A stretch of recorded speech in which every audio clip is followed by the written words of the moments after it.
Hello, Oilers fans. Welcome back to another episode of Game Over. That's Dennis. I'm Zach, and the Oilers lose by a score of 5-3. 5-3, right? That I kind of lost. I lost. Yeah, 5-3. 5-3 in the end. Five But to I mean, three. Yeah, to the Minnesota Wild, a team who always seems to have the Oilers number. Doesn't matter how good or bad the Wild are. Doesn't matter how good or bad the Oilers are. They always seem to lose to the Minnesota Wild. Going into tonight's game. Costin comes back in the lineup for Tyler Benson. It seemed, like a nothing kind of decision. Benson barely played in the last game. Costin had been, whatever. the whole reason why Costin was held out last game was because of The his visa. visa issues, right? Yeah, So that's for why sure. Benson got iced Yeah, now. exactly. And as far as the losses go this season, I have to say this is one of the least disappointing losses. You just see the number of things, right? It's a back-to-back. They're playing Minnesota. Campbell's in net. We'll get into that later. That's one of the main topics of today, obviously. But yeah, there's just a number of things. They got into Minnesota 3 a.m. last night, and it's as much as you can say in the NHL, this is a scheduled loss. Can we agree on that? It wasn't how you'd like to see the effort level. Maybe in periods 2 through 3, you could tell the Oilers' legs kind of caught up to them. And the Wild, a team who hadn't played since Sunday, they seem to find their juice because the Oilers let them, ease themselves into the game. At least I think we can take solace in knowing that even though the effort level might not have been there, the Oilers will be stepping up to the podium to take hard-hitting questions from journalists after the game, right? So Non-dodging. no, exactly. We don't do that. And that's what fans truly care about, right? That who cares? The game didn't go the way we wanted. Whatever. I want to see them answer to it from journalists. That's what I'm looking forward to. Right when this broadcast ends, I'm going to the Oilers channel and I'm watching all the post game. Take it in. I want to see the microphone shoved in their face. I want to know. I want to hear Ryan Nugent-Hopkins say, "We didn't get pucks in deep. We didn't get hard on the forecheck." I need to hear that before I come to any sort of judgment about what actually happened. But I digress on that. For those for those who think I'm just don't know what I'm talking about, well, look up the article from Chris Jones on Alphonso Davies. But yeah. Anyways, the Oilers, the Wild, that's what we're here for. Before we get into all that and more, I got to give a message from our friends at Sports Interaction. Think you know what way it's going to go? Make your bet with Sports Interaction. Whether it's the World Cup, hockey, football, or basketball, Sports Interaction has you covered. Bet pregame, live and play, or on one of our many prop bets. Sports Interaction makes it easy to deposit, play, and cash out. Join now and see all that sports betting has to offer. Want to bet? Head to sportsinteraction.com/SDPN. That's sportsinteraction.com/SDPN. That's 19 plus. Please play responsibly. All right, Dennis. I want to say disappointing, but also not disappointing at the same time. There's a bunch of things happen in the game that we're going to get into. The Campbell, the depth was nowhere to be found besides a 3-second goal. The goal with 3 seconds left from Klim Kostin. Yeah. What do you think? You look at this game, right? And the start of it wasn't bad. Look at it on the schedule, you say, all right, they flew in after a late game last night. They're sleeping at the hotel at, like you said, like 3 a.m. or 4 a.m. Obviously not a practice day, can't get much done, just trying to get as much rest as they can. And it really showed, right? Our top line played, almost half the game last night, right? 25, 26 minutes. Nurse played, I believe, 29 last night. Yeah. You don't want to see that against a Chicago team, which you think you should be able to beat without your top guns clicking. Totally. But if you look at that game yesterday, when you're placed in that position, and it's on the line of whether you're taking 2 points from Chicago or walking away with nothing, you secure the bag. You try and get those 2 points. And today's game, as much as we hate to say it, and much as we hate to see it, especially against Minnesota, it's a scheduled loss. Yeah. Minnesota's always had the Oilers numbers as well.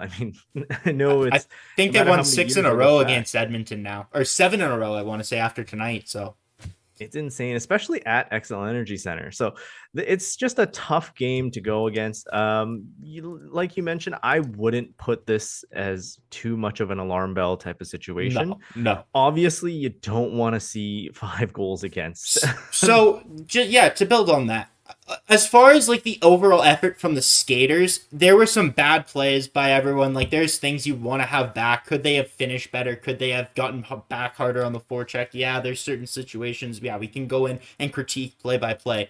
What it comes down to, the only disappointing thing I find about this game is the play from Jack Campbell, right? Like we're getting to a point where 23 games into the season, it's not just necessarily a stretch of bad goaltending, or he's going to find his form, or we're working to it, we're building up. Like, you signed this guy to a 5-year, $5 million a year, $25 million total NHL contract. You brought him in expecting him to be your starter. You don't need him to come in and be Igor Shesterkin. You don't need him to be Ilya Sorokin. No, the Oilers need just consistent. You need saves in situations. Like, I think the game against Chicago is a perfect example. This is where we can see like the importance of goaltending when it matters. Situational goaltending. Stuart Skinner in Chicago did not have his best game of the season by any stretch. I think every Oilers fan and non-Oilers fan can agree on that. But in the last minute of the game, the last couple minutes of the game, when it really mattered, when the Oilers went back on their heels and Chicago was pressing, Stuart Skinner came up with the absolutely huge saves to, secure those 2 points. Tonight, when the Oilers were up 2-1, when they were actually sitting back, and now the Oilers only had 6 shots 30 minutes into the game, so it's not like they were playing out of their minds and Campbell lost the game for them. But when you want to make a save, when you need that save to, get that morale back, bring the energy, get a boost, get a boost for your team, right? Bring that momentum, get the momentum. That's exactly the word I'm looking for. Campbell fails to do that. Talking about momentum as well, I think actually in the first half of the game, I was surprised by how well the Oilers were playing. Agreed. There was momentum there, and it was a very low shot on goal sort of game, which seems so weird. Very sluggish game. Yeah, very sluggish, very intense. Mm-hmm. But I think the big momentum swing for me in this game, obviously you want Soup to get some of these goals, to turn away some of these goals. But I think the biggest momentum swing were the 2 penalties in the second period by Janmark. Yeah. It seemed like Janmark was taking this. He scored his first goal with the Oilers last game, which is fantastic. On a nice pass, nice play. Very nice play. Yep. But at the same time, this game, he seemed incredibly sluggish. And I almost wonder if it was a better idea to take him out of the lineup, put Kostin in on his spot instead, and leave Benson, since Benson didn't play much yesterday. The other thing that really boggles my mind is the fact that we have this Brad Malone, we have Dylan Holloway, we have James Hamblin, that line that played relatively few minutes last night, and I thought they played pretty well in the first half of this game tonight. I didn't know why we started to take away their minutes in a game when McDavid and Draisaitl maybe wasn't the best decision after how tired they were. Well, I think that back-to-back really shows something from Jay. It's a question we're starting to have with Jay Woodcroft, right? His minutes distribution over the past couple games have not been anywhere where you would like it to be. You don't want Connor McDavid playing 27 minutes every game, especially against a team as poor as Chicago. I heard on the broadcast they made a point towards the end of the game that because the Oilers took their foot because the Chicago got back into the game, it allowed for the Oilers to have to put more energy into the game towards the end, and maybe that's why they lost tonight. But I think more the Oilers took their foot off the gas, and that's what allowed Chicago to get back into the game, not the other way around, right? If the Oilers kept their foot on the gas, I don't think Chicago necessarily gets back into the game last night, and then you, in turn, today, you might have more energy. But that would become from Jay Woodcroft rolling his lines, playing everyone consistently, allowing that momentum to build, establishing that forecheck. But when you load up your top line the way the Oilers have, and they go to it every second shift, that's not a recipe for long-term success.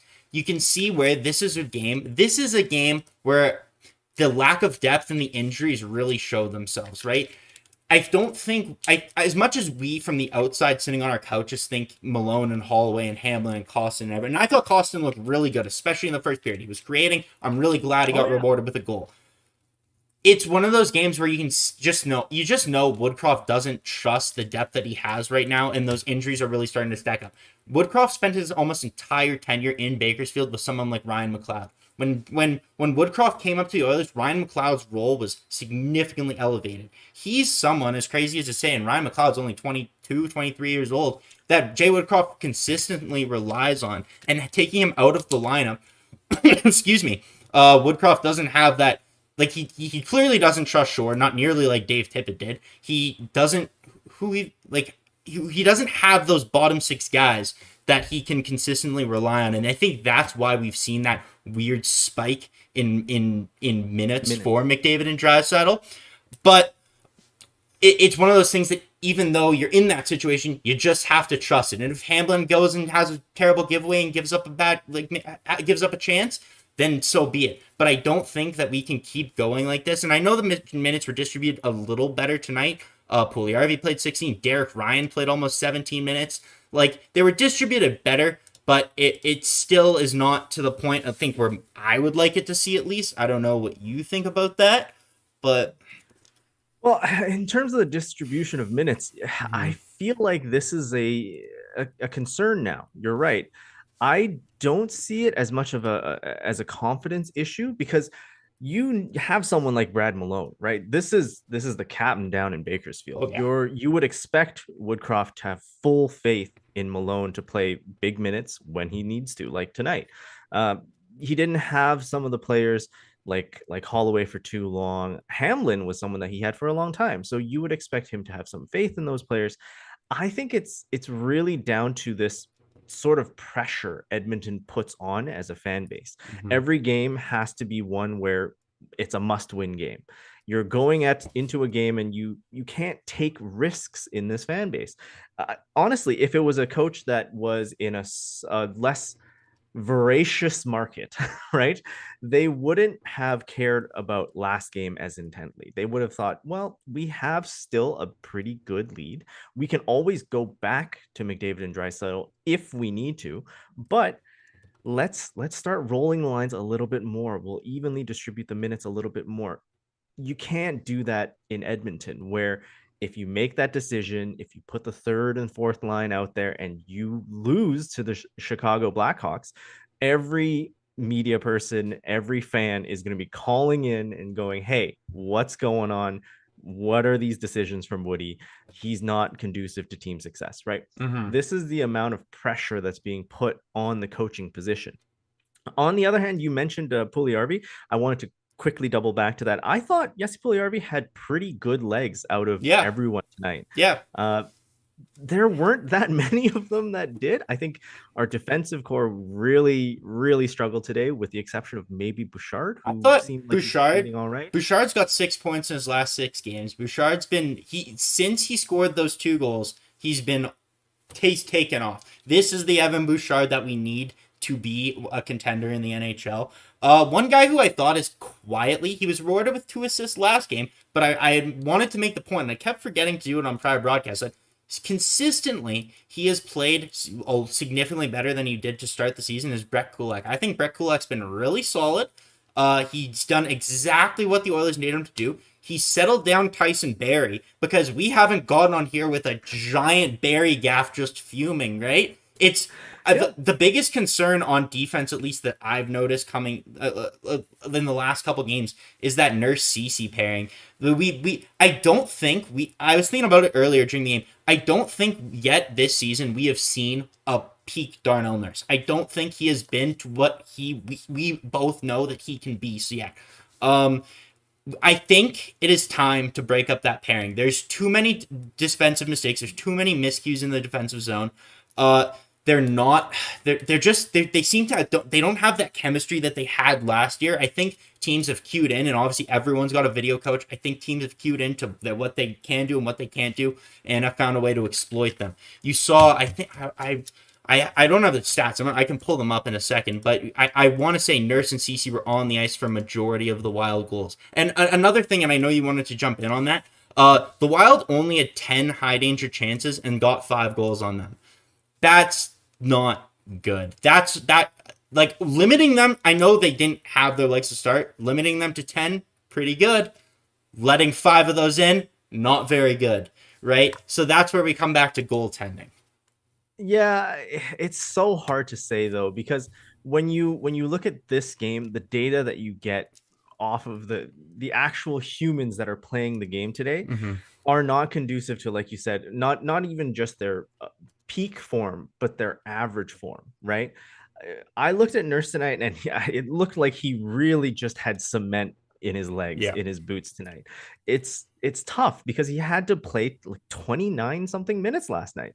I think that Nurse CC, it's not the best pairing, but what's the other option, Well, right? I do think that Bouchard and Nurse, if we give them some runway, because Bouchard's been playing so well, it's not like when you put them together for half a game before early in the season. I think you taking a completely different Evan Bouchard and playing him with Darnell Nurse. When we saw Darnell Nurse at his best, to me, it was when he was playing with Ethan Bear. I think the closest defenseman to Ethan Bear on this blue line is Evan Bouchard. He's obviously a lot more skilled. Offensively, has probably a little worse defensively, but for the most part, I think he has the ability to help control Darnell Nurse, and they can make up for each other's shortcomings. Darnell Nurse, an elite skater, Bouchard, an elite passer. I think it would work really well. And you're not saddling, you're not giving Philip Broberg that defensive responsibility with Evan Bouchard. You're giving Philip Broberg, Cody Ceci, someone who can take on that defensive role.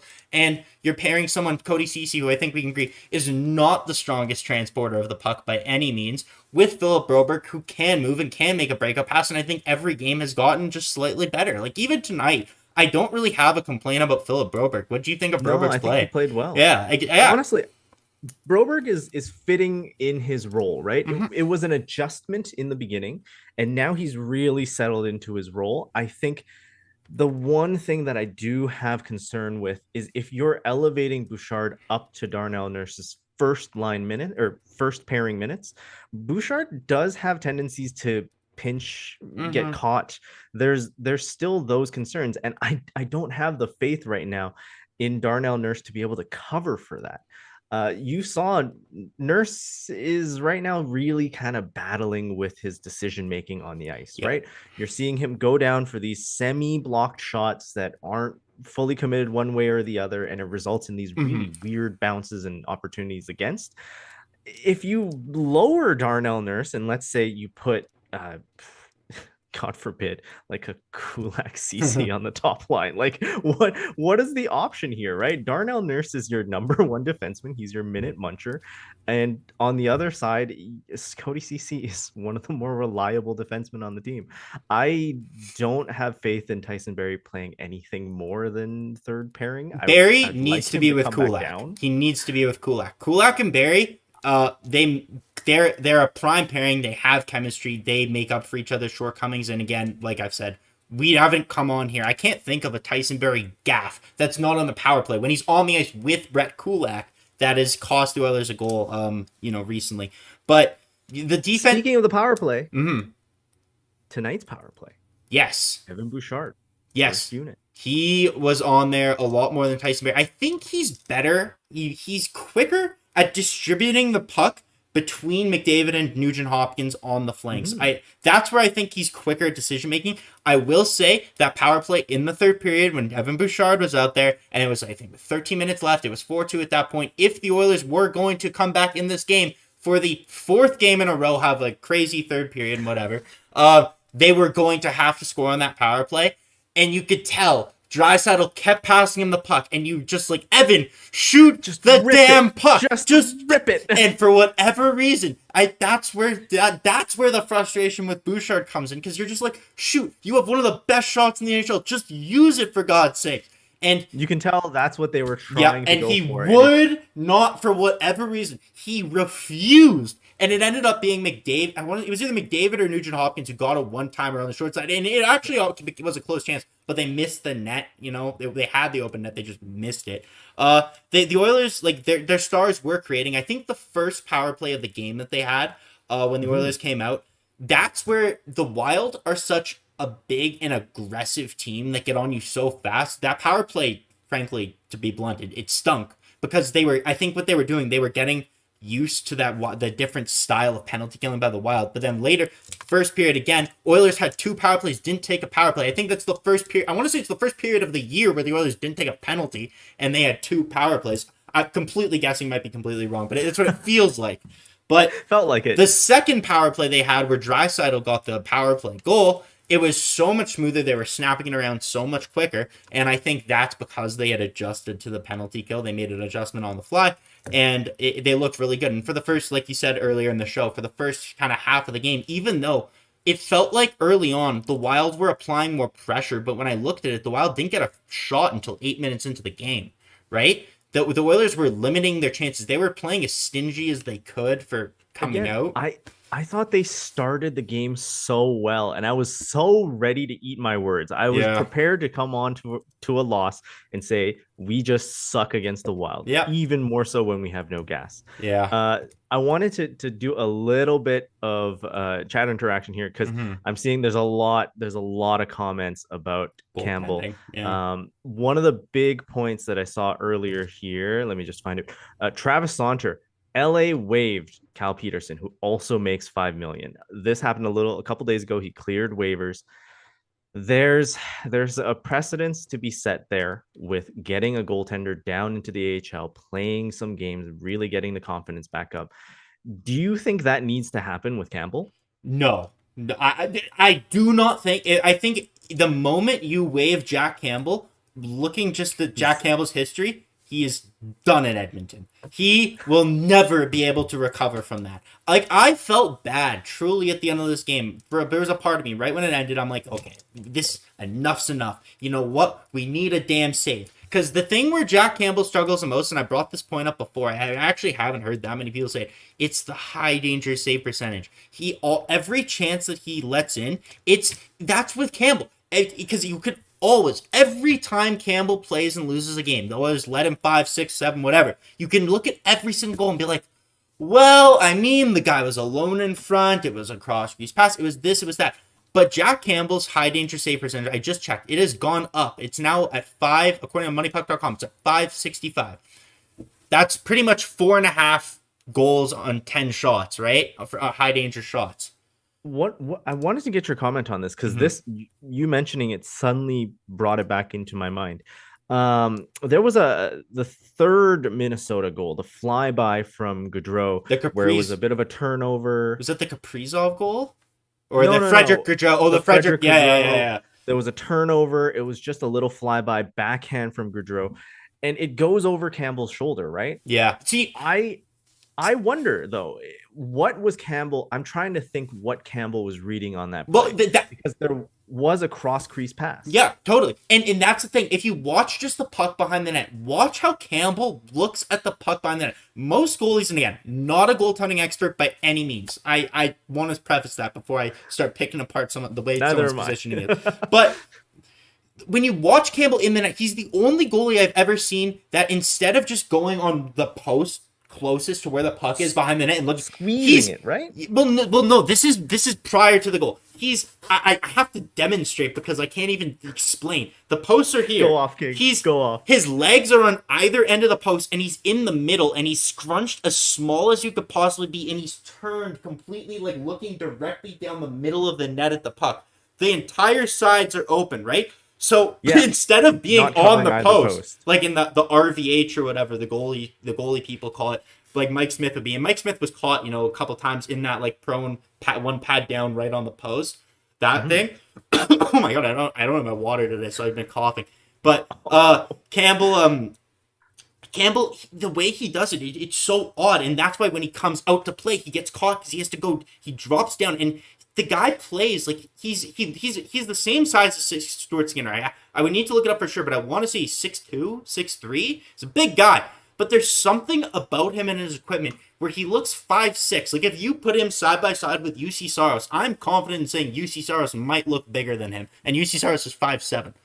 Right? There are some broadcasts, especially from prior goaltenders, that are saying that might be a posture thing, a confidence thing as well. Because if you remember, I mean, Stuart Skinner spent, I think, almost an entire offseason just purely working on positioning. Yeah. Just purely feeling things out.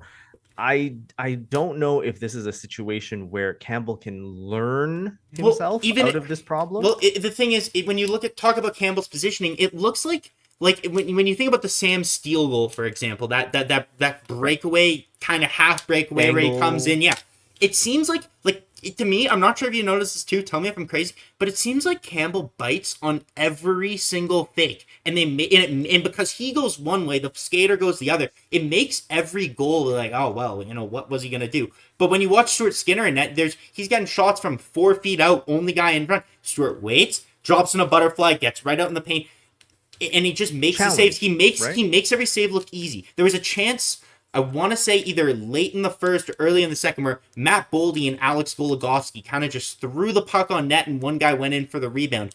But Campbell was overplaying it, went down, and made what would have been a routine save for every other NHL goalie just look so much more complicated. I think he's overcomplicating the position so much. He's so in his head. He's probably so nervous about letting in a bad goal, and you're probably, again, I don't know if he spoke tonight. Assume you can know he's just gonna say, I was pathetic. This, that. You get the whole spiel from him. Which sucks because you feel I for the know. guy, You just, right? He's such a great guy. yeah. But for everything that we say on this broadcast, it Mm-hmm. is separate the player on the ice and Again, the person at home, right? Like this is a different person. and you know what though? As great of a guy as Mr. Rogers is, I do not want him playing goalie for the Edmonton Oilers. Right? Like Yeah, exactly. it. It's about results. Mm-hmm. Unfortunately, I mean, the NHL is a results-driven league, and right now the Oilers are they're And struggling. and you They're stuck And in you know this. what's sorry, and sorry to cut you off, but you know what's an interesting thing when you look at goaltending? You look at, and I saw people talking about the Leafs in chat. Obviously, it's a Leafs network, so people are going to bring up Murray and Samsonov. When you think about Matt Murray, he struggled since he left Pittsburgh, like mightily. He was in the AHL, he was Oh, waived, yeah. right? Goaltending is such a weird thing. You can be top of your game, and then you could be nothing in a matter of a year, right? So, Well, think about the entire Western Conference right now mhm. and look at the three Canadian teams. Vancouver, Demko's just been struggling. he You're looking at guys he saying was Spencer everyone's Martin is Vezina the pick, guy. right? Like Demko was Yeah, everyone's Vezina pick, and he's been struggling like crazy, and now people are talking about trading exactly. him. You look at Markstrom, and I don't know if seen some of the I highlights on saw, Twitter. I saw. He's challenging guys. He's running out. They just look off in all three Canadian cities. The main starter just looks off, and I know it's really tough to pinpoint why that might be. There's some feeling out here, and right now all the backups in the three Canadian teams out west are just playing better. Well, The one exception is Connor Hellebuck because Connor well, I want to say, at this point, our backup is not playing good at all. Our starter has been fantastic throughout the year because our starter is Stuart Skinner. is Stuart Like Skinner. we're past the point of we're not gonna go into that 2-2, 2-1, whatever. Stuart gets the run, and unless Stuart struggles mightily, we aren't going back to Campbell because he is letting everything in. He's making stuff look traditional things make look way too hard. He needs some serious work. And the thing is, what I was gonna say earlier, a lot of people like to bring up Edmonton's goalie coach. They like to bring up the fact that Dustin Schwartz has been there Schwartz. since 2015, and he's been around for so long, and we haven't had good goaltending. But now you look back. Mike Smith, for as many gaffes he had, he's statistically one of the best goalies the Oilers have actually ever had. Mikko Yeah. Koskinen was always really good. He was prone to letting in, the random The first 40-foot shot shot of the foot game, shot. but hey. But he was never even close to as bad as Jack Campbell has been over these last 20 games. Mikko first could not play a consistent run of 10 games, but he always, when he had to, kept the Oilers in. I could think of a number of games where Mikko stole the game for the Oilers. We have not seen anything close to that from Jack Campbell. A lot of people do like to bring up Schwartz, but what I was going to say about Schwartz, goalies, like some of the best goalies in the league, Carter Hart. I know Tristan Jarry hasn't been that good this year, but he comes back to Edmonton and trains with Dustin Schwartz. Dustin Schwartz is a good goalie coach. From what I hear from goalie experts, they think Dustin Schwartz is really good. Let's give Campbell some time. I know we kind of said it before. In practice, No pressure. You're working with shorts. We saw Holloway after practice a couple games ago as the shooter, kind of working with Campbell and Dustin Schwartz. Something's got to give, because I saw a lot of people tonight talking about Jack Campbell buyouts, and I don't think that's a conversation I'm ready for. I don't think that's an option right now. Let's not go that far. What do you do if this continues, Dennis? I think this is one of the weird things with goalies, right? There is no reliability with goalies. You look at someone who won the Stanley Cup last year, currently playing in Washington, and he can't make a save to save his life. Has he been that bad? He's pretty bad. Look at Washington in the standings right now. It's pretty brutal. Like, honestly, goalie is a position where not only are the people a little bit weird. I mean, you're getting rubber fired. To be honest with you, Darcy Kemper this season, it says 22-23. He's played 18 games, 8 wins, 9 losses, with a .917 save percentage. So, but he looks really bad. I agree, but I don't know. I would give my left arm for Jack Campbell to have a .917 save percentage. But here's the thing, right? Even though Jack Campbell doesn't have the save percentage, you look at the win-loss record and he's 7-5. Right? I think that's called the McDavid and Draisaitl effect more than anything, right? Like that's what that is. Because look at Stuart Skinner last night. Yeah, right. Stuart Skinner last night didn't necessarily play his best, but he was good. He's at a 6-5. Last night he got the run support. Even though he let up 4, we got 5 goals. Jack let up 4 and we didn't get 5 goals tonight. Therefore we took the L. Right? This is a weird position to play in. Yeah. And it's so early in his contract that we need to take some action, whether that's a coaching issue, whether that's, sending him down to get some confidence, whatever it might be. Sending him down is, I would love, I think that's an option. The problem is Calvin Pickard, I'm pretty sure, is injured and he's been garbage. The Oilers really have no depth in goaltending behind Campbell. There's no backup. If this continues, the thing is, you're McDavid, you got Draisaitl on their contracts. Hopefully you can re-sign them, whatever. Another conversation for another day. But the goaltending is the most important position. If this was a Milan Lucic making $5 million on your third or fourth line, that's something you could bite, you could eat, you hope he bounces back. You don't have that same leeway and rope with a goaltender. You either have it or you don't, right? Like at a certain point, you have to cut bait. If it's going to cost you $2 million in a cap hit over the next 8 seasons or whatever to buy Jack Campbell out, and this is, again, I saw Dark Fighters in chat about it. Kemper's got the 917. Campbell has an 833. Like, that's bad, man. It's bad, but I don't want to see a buyout, because I don't know. I've seen buyouts on this team just over so many years, and it's absolutely crippled the team's ability to do anything. They're sorry. I don't mean to. They're not going to be an LTIR next year. I think all the rest of the buyouts are off the book next year. And again, I don't want to have to buy Jack Campbell. I pray to God he gets back in shape, or Stuart Skinner just becomes this elite goalie. There, I do see Byron Bader on Twitter is posting about some Russian guys. We still have James Neal. That's not done at the end of this year. I'm pretty sure it's done. I want to say Andre. No, Sekera's done. Pouliot was the other one that was on the hit on there. Pouliot's already done, isn't it? The ones that they had at least last season, I'm pretty sure. I want to say Pouliot was in his last year. Lucic, well, the Lucic is done this year. That's done. Yeah, that's done this year. But yeah, buyout for it's okay. This is funny because we're talking about this as we played against the Minnesota Wild, which is in an absolute buyout hell, right? Yeah, they have $14 million in buyouts on their cap next year. Like, we are, that's insane. But like, again, if this continues, if it was any other position, you could make do with it. But it's your goalie. Goalie is tough. Yeah, and I agree. I agree with the chat. The talks of buyout is way too early, but this is what's going on right now. And you have to admit, we're, again, 20 games into the season, or 23. Your goalie is the most important thing. And we're going to stick it out. There's no changing of the goalie this year. No. You got to stick it out. Yep. I think if Stu is giving you performances after this season, no matter what the postseason looks like, just ignore that.